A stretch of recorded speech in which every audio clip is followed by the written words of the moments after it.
ఈ సుబ్రహ్మణ్య కార్యక్రమానికి సుఖీభావ పథకాన్ని మనం 20,000 ఇస్తున్నాం. ఒకళ్ళకి ఇచ్చే అమ్మఒడి పథకాన్ని మనం ఈరోజు తల్లికి వందనం పేరుతోటి ఎంతమంది పిల్లలు ఉంటే అంతమందికి ఇస్తున్నాం. ఇవాళ ఇన్ని కార్యక్రమాలు బలంగా చేసుకున్నప్పటికీ కూడా దేనికి మన కార్యకర్తల్లో మనం ధైర్యం కోల్పోవాలని చెప్పేసి అని వాళ్ళు తెలియజేస్తున్నా. ఏదో గుడ్డి బెదిరింపులకి ఎవడో బెదిరే పని లేదు. అలాగే మొన్న ఇక్కడ ఉన్నటువంటి మాజీ హోమ్ మినిస్టర్ గారు మాట చెప్తున్నారు. ఈయన తొలిసారి ఎమ్మెల్యే అంట, ఏది ప్రశ్నించకూడదంట. వీళ్ళ రాజ్యాంగంలో, ఈ రాజారెడ్డి రాజ్యాంగంలో తొలిసారి ఎమ్మెల్యే ఏదైనా తప్పు చేస్తే ప్రశ్నించకూడదు ఈ రాజారెడ్డి రాజ్యాంగం అని చెప్పేసి ఈ సభాముఖంగా తెలియజేస్తూ, అలాగే ఏదో అభివృద్ధి చేయండి అని చెప్తున్నారు.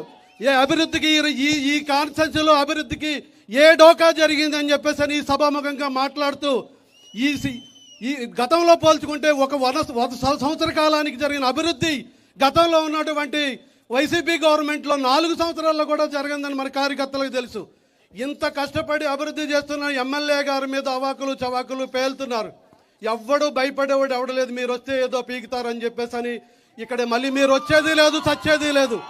ఎట్టి పరిస్థితిలోనూ మనం ఎవ్వడం కూడా ఎవరు తావివ్వకూడదు. ఎమ్మెల్యే గారు ఏ కష్టపడుతున్నారో మనందరం చూస్తున్నాం.